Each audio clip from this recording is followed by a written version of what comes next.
वाह, क्या बजाया है भाई। किसी खास के लिए बजाया होगा। मैं आपकी बात को समझा नहीं। इनके कहने का मतलब है कि इतनी सुंदर धुन बजा रहे हैं तो माँ के लिए तो नहीं बजाई होगी।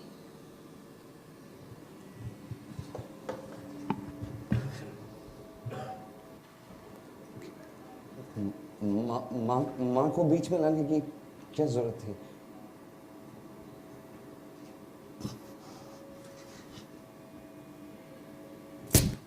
अभिमन्यु, अभी नहीं।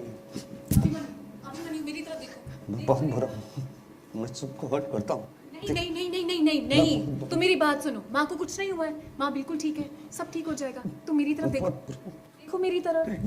अभिमन्यु माँ ठीक है, अभिमन्यु ठीक है। वो मेरे साथ उल्टी गिनती करो। 5 4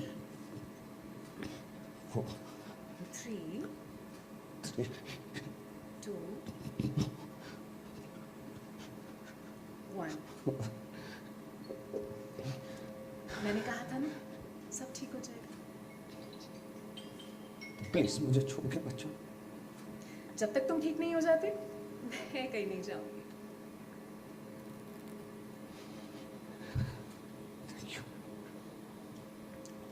अब तुम आराम से यहाँ बैठ जाओ।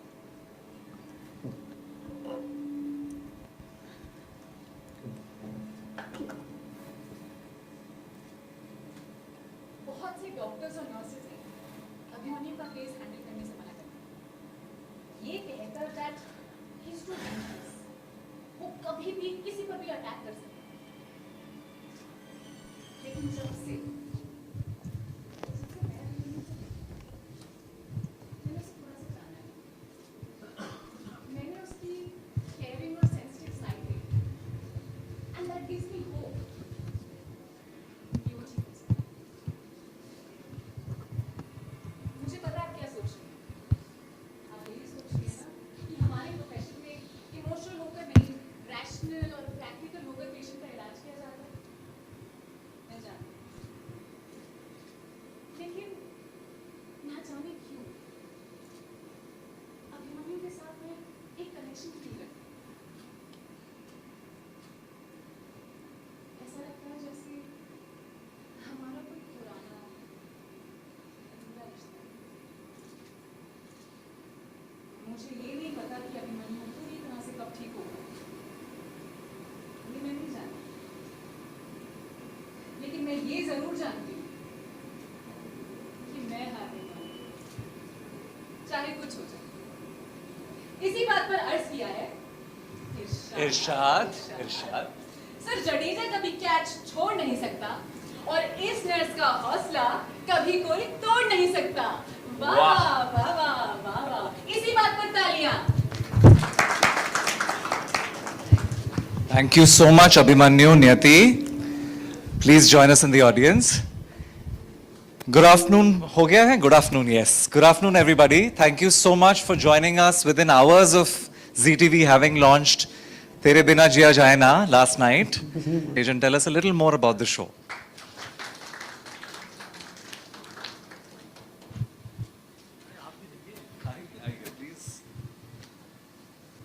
नमस्कार।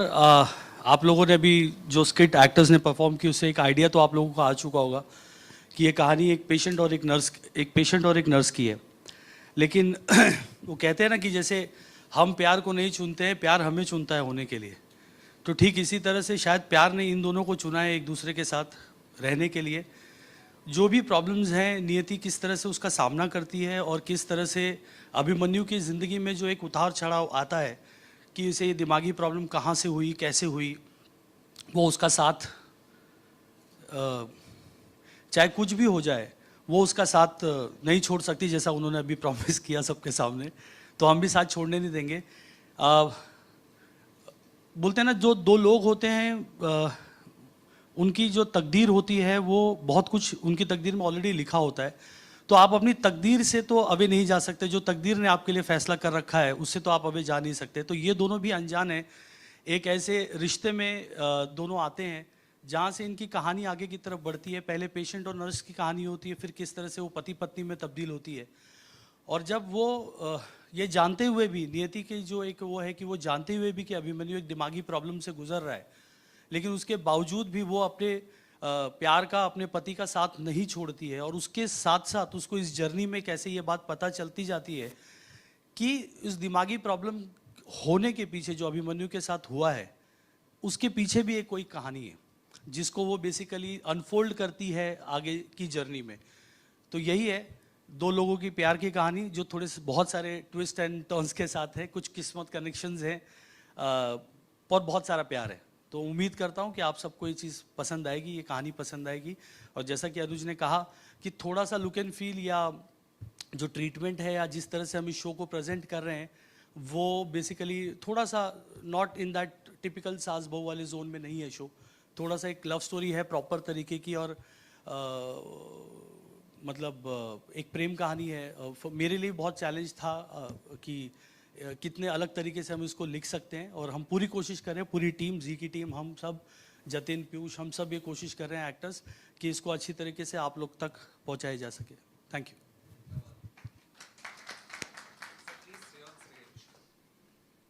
Before your leave, इसके तुरंत बाद हम Q&A में घुसेंगे। So उसके just पहले एक quick glimpse of the show for you, so that you get a whole context कि show क्या है, कैसे है। So if we could please have, नहीं, if you guys, I request members of the media to please raise their hands. Anyone who has a question, we can pass on the mic to you, and we can, for our producers, for our actors, please feel free now. Hi Simran, Shweta here from IWM Buzz. Hi ma'am. So firstly I want to know आपने ये show को क्यों हाँ बोला, क्या एक चीज़ expect किया character को लेकर? Thank you so much for the question. मैं बताना चाहती हूँ अगर तुम ना होते के बारे में कि it's a romantic, of course it's a romantic story, it's a romantic saga, but at the same time it has a lot of intense drama in it. And जो सबसे खूबसूरत बात है शो के बारे में, दैट कभी भी कोई भी रिलेशनशिप होता है, so you know there's this one person out of the two who does not give up, जो सामने वाले को मोटिवेट करता है, तो कहता है कि हाँ यू नो आप अपने आप पे भी भरोसा रखो, आप मुझ पे भी भरोसा रखो, and that's how the relationship continues. So we have beautifully shown this dynamic in the show, and also I feel that nurse और पेशेंट की एक स्टोरी कभी भी टीवी पे इससे पहले एक्सप्लोर नहीं की है। So it's a great concept, and by everybody who's the whole team, they've put in so much of efforts, Mahesh sir, Jatin sir, Piyush sir. So and the best part is that it's not been explored before, so this is going to be new, it's going to be novel, and I'm very sure it's going to be very exciting also for all the audiences. Thank you. Himanshu ji आपके सामने, good to see you, ठीक सामने आपके। अब तक हमने आपको mythological show में देखा, बहुत दूर बैठे हैं आप तो यार। हाय, हाँ। अब हम आपको यहाँ इंटेंस में देखेंगे, थोड़ा इंटेंस लव स्टोरी देखेंगे, तो कितना डिफरेंट रहता है एक किरदार से बाहर आकर नाउ इस तरह के किरदार में अपने आप को प्रिपेयर करना है, कितना कैसा रहा आपके लिए? यार मुझे ऐसा लगता है कि किरदार कोई भी हो वो डिफ़िकल्टी होता है, चाहे वो आपने बोला कि मैंने बहुत सारे माइथो शोज़ किए हैं, हिस्टोरिकल शोज़ किए हैं, बट जो ये शो है अगर तुम ना होते, मतलब इसमें बहुत सारी ऐसी लेयर्स हैं एक एक्टर को जो चाहिए होती है, क्योंकि मेरा कैरेक्टर नहीं है, इतना बेंट्रिश नहीं हूँ मैं, इतना ज़्यादा एनर्जेटिक अपनी लाइफ में वैसे हूँ, बट किसी से भी मैं इतना नॉर्मली बात नहीं करता हूँ, मतलब डायरेक्ट जा कर के मैं बात करूँ बस। बट इस शो के अंदर मैं किसी से भी, चाहे वो नियति हो, चाहे हमने किसी, अगर जैसे जूनियर आर्टिस्ट भी बहुत सारे काम करते हैं, उनका भी अगर कोई कैरेक्टर है, तो ये जो लड़का है अभिमन्यु, ये ऐसा है कि ये सबसे बहुत कामली, हंसते हुए, हंसाते हुए बात करता है, तो वो चीज़ मेरे को अपने अंदर डालनी थी। बाकी जो शो लिखा है, प्रोड्यूस भी कर रहे हैं, तीनों जने यहाँ बैठे हैं, पीयूष जी, जतिन और महेश भाई, तो महेश भाई से बहुत सारा नरेशन मैंने लिया कि किस तरीके का ये कैरेक्टर होना चाहिए, और आप क्या देख रहे हो, स्विच ओवर्स क्या होने चाहिए इसके, वो कैसे बदलेगा, क्योंकि एक ही इमोशन में वो नहीं बदलता है, कोई भी एक्सट्रीम इमोशन उसे जब हर्ट करता है तो वो किसी भी सिचुएशन में जा सकता है, वो एंगर भी हो सकता है, इमोशनली हर्ट भी हो सकता है वो खुद, तो ऐसे बहुत सारी लेयर्स है। तो ऑफकोर्स यार माइथोलॉजी में 25 किलो का सामान पहन के करना तो सभी पड़ता है, बट डिफिकल्ट उसमें मेरे को ये था कि वहाँ मेरे को बहुत सारा सामान पहन करके फिर एक्ट करना पड़ता था। इसमें मैं थोड़ा सा फ्री था, तो मैं और ज़्यादा सोच पाया इस कैरेक्टर को कैसे निभाऊं। और उसमें मतलब 70-80% तो महेश भाई का योगदान है। उन्होंने लिखा ही ऐसा है कि पढ़ते ही समझ में आता है, अच्छा ऐसे ऐसे करूँगा, ऐसे ऐसे करूँगा, ऐसे होगा। तो बस थोड़ी सी, बस यही सब यार, मेहनत है थोड़ी सी, बाकी तो। हाय, रूना हियर। मैं निर्माताओं से पूछना चाहती हूँ, गाना बहुत सुंदर बनाया है, ये नाम क्यों रखा गया और ये गाना गाया किसने है? तो ये टाइटल तो खैर ऑब्वियसली हम सब ने जैमिंग सेशन किया था, जयती हैं, प्रभजोत हैं, जतिन, पीयूष, हम सब ने किया था, तो उसमें से एक टाइटल निकल के आया था। पर गाने का पूरा क्रेडिट एक्चुअली तो जतिन को जाता है, क्योंकि जतिन ये गाना ले आया, जो मुझे ऐसा लगता है कि अगर आप एक लव स्टोरी बना रहे हैं तो आपके लिए बहुत इंपॉर्टेंट हो जाता है एक सॉन्ग जो बेसिकली वो शो की पहचान बने। और ये गाने की रिकॉल वैल्यू इतनी बड़ी है, इतना बड़ा हिट सॉन्ग है वो, कि हमें लोगों को बताने की ज़रूरत नहीं है कि ये गाना आप सुनिए प्लीज़, आप ये वो ऑन होगा और लोग एक्चुअली उसको एंजॉय करना शुरू कर देंगे, वो चाहे कोई भी जनरेशन हो, हमसे पहले वाली जनरेशन हो और हमसे आगे वाली जनरेशन के लिए ही हमने इसको री रिकॉर्ड किया, थोड़ा सा उसको रीस्टाइल किया उस तरह से। And Altamash I think so he is the singer basically जिन्होंने ये गाना गाया है। हेलो सर, मेरा फर्स्ट क्वेश्चन होगा महेश पांडे जी से। ये जो जी टीवी का शो है आपका, ये हमने देखा है कि बाकी शोज नॉर्मली सास बहू जैसे आपने बताया होते हैं, बट ये काफ़ी डिफरेंट कंसेप्ट है, यूनिक कंसेप्ट है, और आपने इसमें एक ट्विस्ट भी रखा है, थ्रिलर एज इन, जो बाद में आप रिवील करेंगे। तो मैं ये पूछ सकती हूँ, ये जो ट्विस्ट है ये पुनर्जन्म को लेके कुछ है? नहीं नहीं नहीं, नहीं। नो पुनर्जन्म, जो भी हो रहा है इसी जन्म में हो रहा है। तो काइंडली आप एक हिंट दे सकते हैं छोटा सा, जो ट्विस्ट आप बोल रहे हैं नहीं, नियति? देखिए वो तो नहीं बोल सकता, पर तो जी मेरे को ही हटा देगा। ओके, तो बेसिकली देखिए कहानी बेसिकली सिंपल है। एक तड़के की आदत हो चुकी है हिंदुस्तान की ऑडियंसेस को टीवी देखते वक्त, ठीक है ना। अगर हम उनको सीधा सीधा शो बताने जाएंगे कि ये कहानी थी और ऐसा था, तो ऑब्वियसली वो कोई देखता नहीं है बेसिकली। और आजकल की व्यूइंग बहुत ज़्यादा टफ हो चुकी है, कंपटीशन बहुत ज़्यादा बढ़ चुका है। सो ऑब्वियसली एक एंगल है थ्रिल का इसके अंदर, थ्रिल इन टर्म्स ऑफ एक सस्पेंस है, थ्रिल नहीं बोलूँगा, एक सस्पेंस है कहानी के अंदर, कि जो इसकी दिमागी प्रॉब्लम हुई है अभिमन्यु की, हिमांशु की, वो क्यों हुई है, और वो एक सवाल का पता लगाने की जो जर्नी है वो आफ्टर द मैरिज स्टार्ट होती है। जब इनकी शादी हो जाती है उसके बाद वो जर्नी स्टार्ट होती है कि जिसमें she starts finding out that कि मेरे हस्बैंड को एक्चुअली ये प्रॉब्लम जो हुई है ना, वो पर्टिकुलर वजह से हुई है और इसके पीछे कोई है। तो वो उसके पीछे कोई अपना है, कोई पराया है, कोई और है, वही कहानी है। और मेनली हमारा फोकस, क्योंकि इस शो के हमने एक्चुअली 3 ड्राफ्ट लिखे थे। तो पहला वाला सुपर थ्रिलर था, ठीक है। दूसरा वाला सस्पेंस थ्रिलर था, तो किसी में रोमांस आ ही नहीं रहा था। तो तीसरा ड्राफ्ट जब हमने लिखा तो एक्चुअली इसके पीछे की एक कहानी भी है कि ये actually we are working on this story from last like 3 years। 3 years से we are actually in touch with G and G की टीम के साथ हैं। तो 2018 से बेसिकली हम इस शो की कहानी बना रहे हैं। और फाइनली लास्ट लॉकडाउन में जब सब खाली बैठे थे घर पे, तो तो वहाँ से फिर एक युवराज सर जो है उनकी तरफ से एक लाइन आई थी, एक मेल आया था कि हमें इस जोन में शायद इस कहानी को देखना चाहिए।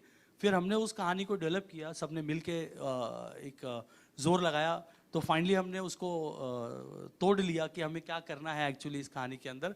तो सस्पेंस है, जैसा आपके सवाल का जवाब है।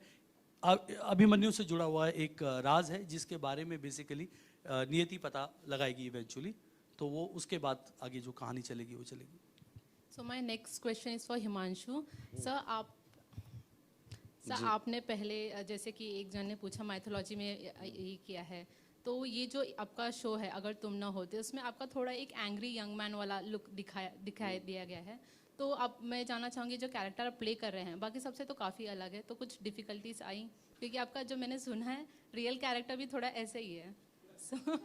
रियल जो आपका नहीं, वो एक्चुअली मेरी वाइफ बोलती रहती है ऐसे, आप उसको सीरियसली मत लो। Okay. वो हमेशा बोलती है मुझे कि तू राम करा था लेकिन तू रावण है, तू बुद्ध किया तू अंगुली माल है। वो हमेशा बोलती है, वो जस्ट फन था, मैं ऐसा नहीं हूँ। हाँ, लेकिन गुस्सा किसको नहीं आता, सारे रस होते हैं उसमें 9। और जो जिसकी भी शादी हो गई है उन्हें पता होगा कि वाइफ तो कुछ भी बोल सकती है ना, उसे छूट है, वहीं से पता लगा होगा आपको।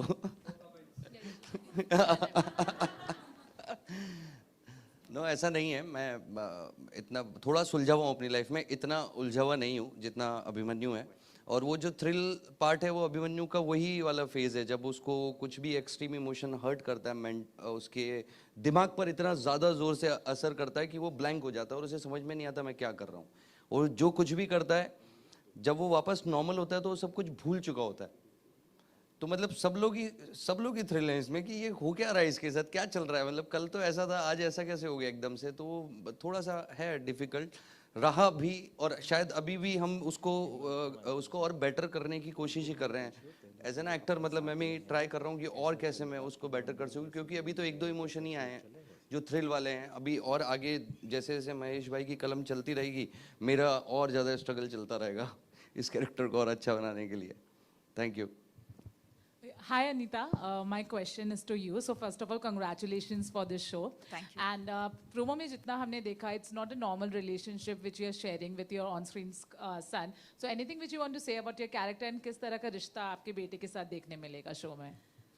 मैं सॉरी इसके स्टेप मॉम हूँ, but I am a very positive step mom, not like जैसे सीरियल्स में दिखाई जाती है।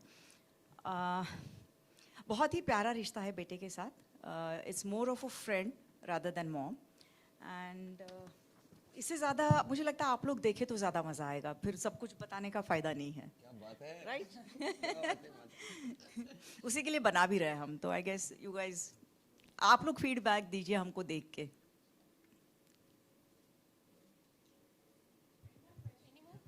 हेलो, यस, मेरा क्वेश्चन हिमांशु सोनी एंड सिमरन कौर से है कि आप दोनों का ये पहला शो साथ में है जी।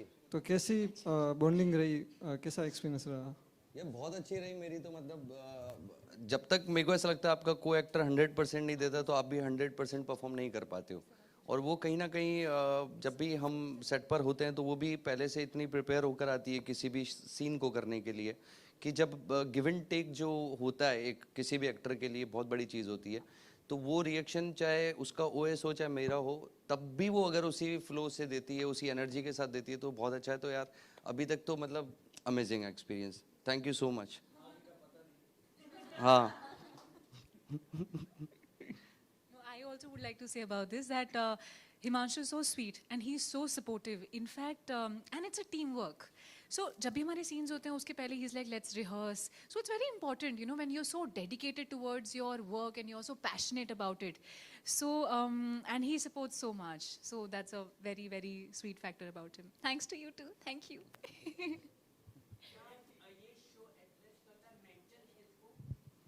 हेलो महेश जी, मेरा सवाल आपसे है।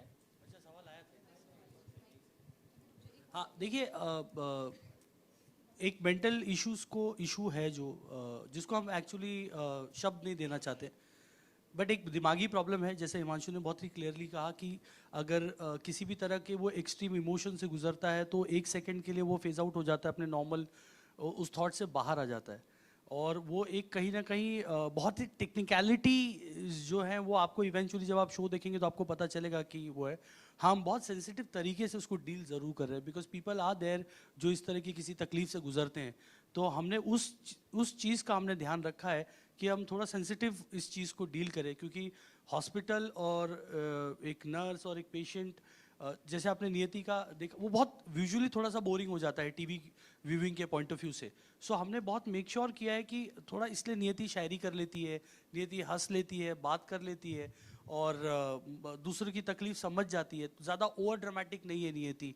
अगर आप देखें तो पूरा ओवर ड्रामेटिक अभिमन्यु ही है, ठीक है ना। जो भी करता है एक्सट्रीम में करता है। बारिश में कौन बैठ के चाय पीता है, मतलब वो बारिश में भीगता है और कौन चाय पीता है बैठ के मोहल्ले में। इतना करोड़पति आदमी है कि हॉस्पिटल खरीद सकता है, लेकिन फिर भी एक चाय के डब्बे पे टपरी पे खड़े होकर बैठ के वहाँ पे एक लड़की को छतरी उतारते हुए देख रहा है। थोड़ा सा ओवर ड्रामेटिक है। मुझे लगता है लवेबल कैरेक्टर है अभिमन्यु। और नियति थोड़ी सी, मैं अगर ये कहूँ तो ये राम है और वो कृष्ण है। अगर मैं बहुत सिंपल से कोई मर्यादा है इनके अंदर, एक वचन जो दिया है उसको निभाने की ताकत है। और वो कृष्ण है, वो कभी भी कोई भी रूप ले सकते हैं, लेकिन जो भी करेंगे सही करने के लिए ही करेंगे। मतलब वो अपने जाने में तो अपने उस जोन में भी वो अपने आप को हर्ट कर सकता है, लेकिन वो सामने वाले को पूरी कोशिश करता है कि वो हर्ट नहीं करे जब तक वो उसके पर्सनल स्पेस में नहीं आ जाए। तो हम उस तरह से हम उसको टैकल कर रहे हैं। मैं अभी ये भी देख रहा था, मुझे लग रहा था बैकग्राउंड मुंबई का दिखा रहे हैं, महानगर से रिलेटेड कहानी लग रही है। 35% महानगरों में लोग विवर्स रहते हैं और 65% छोटे शहरों में। तो आपकी कहानी उन 65 के लोगों के बीच में कैसे पहुंच पाएगी, उनके दिलों में कैसे जगह बना पाएगी, क्या ट्विस्ट है इसमें? तो देखिए, मैंने जैसे कहा कि कहानी जो है मुंबई से शुरू ज़रूर हो रही है, लेकिन जा तो उत्तर प्रदेश ही रही है। इवेंचुअली शादी करके ये उत्तर प्रदेश में ही शिफ्ट होगी कहानी। पहला पॉइंट जो टेक्निकल आंसर हम उसको करना चाहे तो ठीक है ना। दूसरी चीज़ ये है कि जिस तरह से टीवी आजकल हो चुका है कि हम बहुत ही रिलेटेबल स्पेस में लिखने की कोशिश करते हैं या शो को बनाने की कोशिश करते हैं ताकि वो थोड़ा पैन इंडिया ऑडियंस को थोड़ा अपील कर सके। तो हम ये सोच के तो नहीं लिखते हैं कि बम्बई वाला देखेगा या दिल्ली वाला देखेगा, भले कलकत्ता वाला ना देखे, ये तो नहीं होता है। सोच तो वही होती है। और आजकल टीवी का सबसे ज़्यादा जो खपत जिसको आप बोलते हैं, जो टीवी सबसे ज़्यादा देखी जा रही है, वो Tier 2 Tier 3 में देखी जा रही है। तो ऑब्वियसली वो चैनल की तरफ से भी हमें फीडबैक मिलता रहता है कि हमें इस जोन में जाना चाहिए, बिकॉज उनकी एक रिसर्च टीम होती है जिसकी तरफ से वो सारी चीज़ हमें मिलती रहती है। तो पूरी कोशिश की है कि वो आम जनता, एक जो यूपी, बिहार, गुजरात के अंदर के जो इंटीरियर्स हैं, उनको भी ये शो समझ में आए और उनको भी लगे कि हाँ, ये एक तकलीफ है, जो तकलीफ शायद किसी भी इंसान के साथ घट सकती है। और उसके अगल बगल की जो हमने दुनिया बनाई, जैसे आप एक माँ देखते हैं, माँ का इमोशन चाहे वो मुंबई हो चाहे वो बेतिया हो तो कहीं का भी हो, इमोशन माँ का सेम ही होता है। ठीक है, एक पत्नी का इमोशन पूरे हिंदुस्तान में मेरे को लगता है कि वो एक आदत, एक सोच बहुत क्लियर है कि my husband is my world, basically जो थॉट है, तो वो पत्नी का इमोशन वही है। और वो पति की भूमिका में जब वो करेंगे तो वो भी वही करेंगे जो एक आम पति करता है। तो रिलेशनशिप जो है, हमने उसको बहुत ही ज़्यादा हमने पैन इंडिया बनाने की कोशिश की है। जहाँ आज भी हिंदुस्तान की जो सबसे बड़ी ताकत है, वो ताकत ही है रिश्ते जो हम बनाते हैं बेसिकली। तो हम और टीवी भी चलता है उन्हीं रिलेशनशिप के ऊपर ही चलता है। टीवी ज़्यादा ड्रामों पे और इन सब पे चलता है नहीं, बिकॉज देखने वाले भी जो लोग होते हैं वो शायद अपने आप को उसके साथ को रिलेट कर पाते हैं, उस इमोशन के साथ, इसलिए लोग टीवी इतने ज़्यादा देखते हैं। तो उसका बहुत ही स्पेशली ध्यान रखा है कि वो जो 65% ऑडियंस है वो ना छूटे।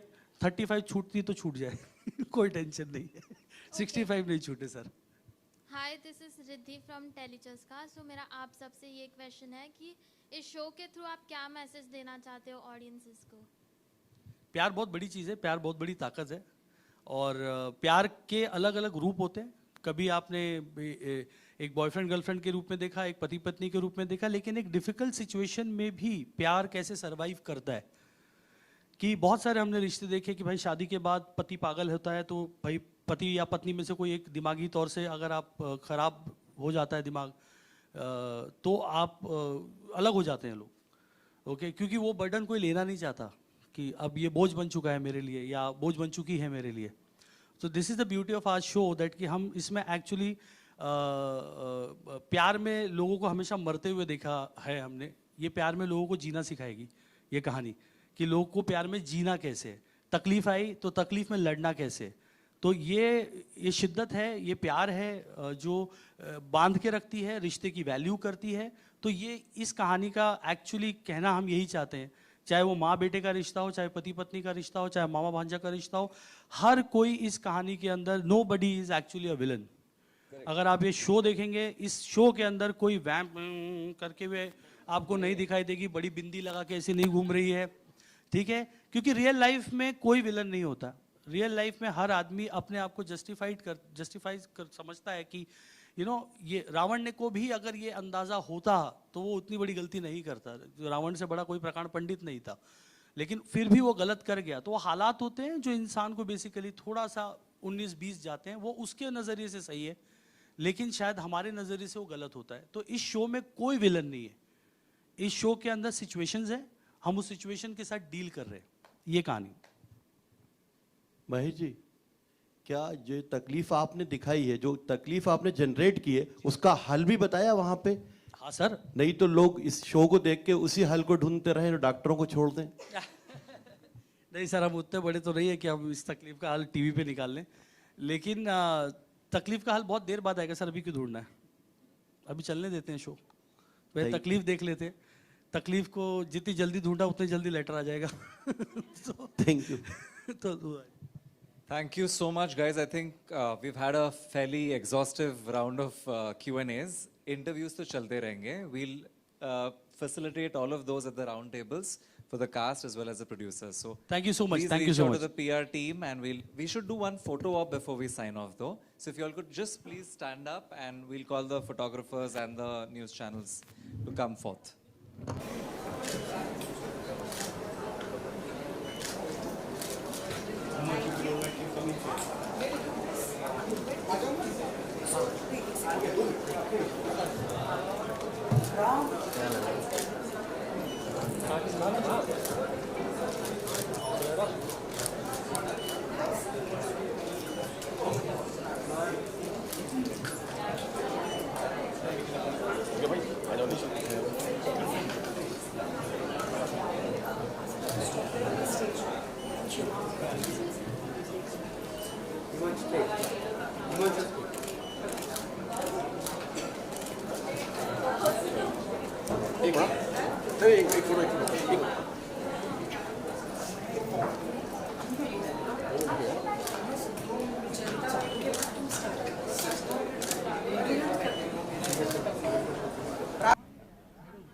गुड टू सी यू सभी से। बहुत ही अच्छा लगा ट्रेलर जितना हमें दिखाया गया। अगर तुम ना होते, अगर आप आज यहाँ ना होते तो शायद यहाँ ये पीसी ना होती। बहुत ही अच्छा लगा। कैसा रहा एक्सपीरियंस ओवरऑल ये अगर तुम ना होते? देन उसके बाद और भी बातें करेंगे, तो आप बताइए कैसा रहा एक्सपीरियंस? यार मुझे तो बहुत अच्छा लगा, क्योंकि काफ़ी टाइम के बाद मैं आई थिंक कोविड चल रहा था, तो जितने भी शोज़ आ रहे थे ऑनलाइन, इंटरव्यूज़ वगैरह, PR वगैरह जो भी था, लॉन्च वगैरह सब जूम पर ही हो रहा था।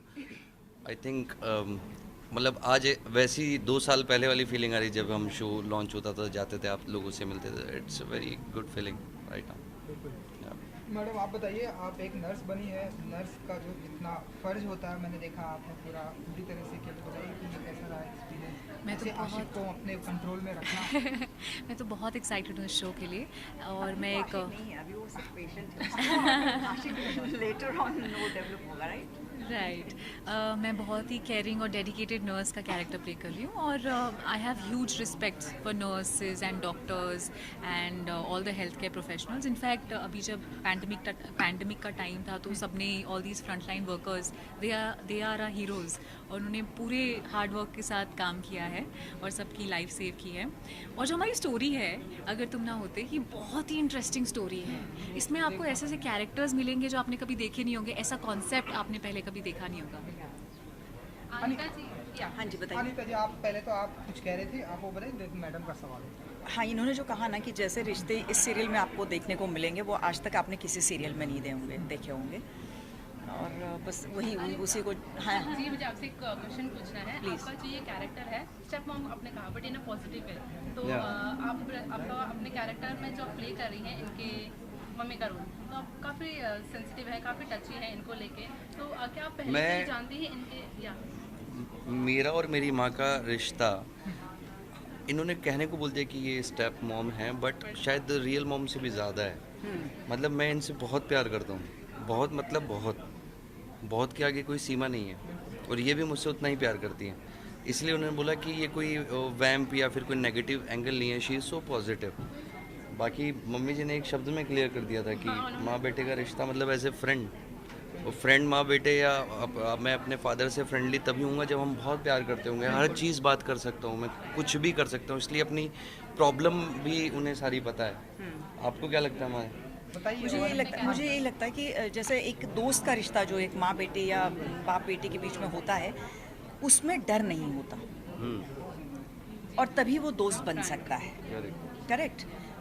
हम जो कहते हैं, जो मेरा पर्सनल व्यू है, even I have a son, but he is very very friendly to me. मतलब मुझे कई बार उसको धमकी देनी पड़ती है कि अगर माँ बन गई तो फिर भारी पड़ेगा, क्योंकि दोस्त ही है। That's my actual story. तो मुझे लगता है कि वो डर ना हो माँ बाप के बीच में, बच्चों के बीच में, वो फ्रेंडली रिश्ता हो, ताकि वो आपके मतलब उनके दिल की बात आपको बिल्कुल खुले तरीके से बता पाए, जैसे वो आप आपस में दोस्तों को बताते हैं। तो मेरा और अभिमन्यु का यही रिश्ता है। यही रिश्ता है। And that's the beauty of this. आज की जनरेशन में होना चाहिए, वरना आज छुपाने लग जाए। तो सिमरन, नेक्स्ट क्वेश्चन आपसे है, आपका जो कैरेक्टर पहले था नोबिता, ओ माय गॉड, वो तो बहुत ही फेमस है, बट उसके बाद आपको मिला सीरियल 10, ये आपका फर्स्ट है जिसमें आप मेन लीड कर रही हैं, तो क्या कहना है? मैंने इससे पहले भी 2 शोज किए हैं जिसमें मैंने मेन लीड ही किया है, फेरा में एंड अघोरी, और अभी अगर तुम ना होते। But in this you are like एकदम सुपर कॉन्सेंट्रेटेड है इसमें, तो क्या कहना है आपके कैरेक्टर के बारे में? मैं ये कहना चाहती हूँ कि नियति एक बहुत ही डेडिकेटेड और हार्ड वर्किंग नर्स है, और वो कभी ना हार नहीं मानती।